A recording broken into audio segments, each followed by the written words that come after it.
ಬಾಂಧವರಿಗೆ ಎಷ್ಟು ಮಟ್ಟಿಗೆ ಇದು ಏನಪ್ಪ ಸಹಕಾರಿ ಆಗ್ತಿದೆ ಅನ್ನೋದನ್ನು ನಾವಿಲ್ಲೇ ಒಂದು ಸ್ವಲ್ಪ ವಿಚಾರ ಮಾಡಿ ನೋಡುವಂಥ ವಿಷಯ ಅದ, ಮತ್ತು ಇದು ಆಗಲೇಬೇಕಂತ ವಿಷಯ ಆಗ್ಯದ.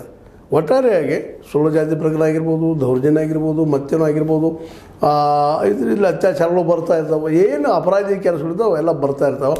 ಅವು ಆಗದಂಗೆ ತಿಳಿಯೋದಕ್ಕಾಗಿ ಸಿದ್ದರಾಮಯ್ಯರು ಹಿಂದಿನ ಸರ್ಕಾರಗಳಿಗಿಂತಲೂ ಒಂದು ಹೆಜ್ಜೆ ಮುಂದಾಗಿ ಕೆಲಸ ಮಾಡುವಂಥ ಒಂದು ಆಸಕ್ತಿ ತೋರಿಸ್ತಾ ಇರೋದು, ಜೊತೆಗೆ ಮಾಡುತ್ತಿರೋದು ಸಹಿತ ಇವತ್ತು ನಾವು ಹೌದಪ್ಪ ಇವ್ರಿಗೆ ಒಂದಿಷ್ಟು ನ್ಯಾಯ ಸಿಗ್ಬೋದು ಏನೋ ಅಂತ ಆಸೆ ಮಾಡ್ಬೋದು.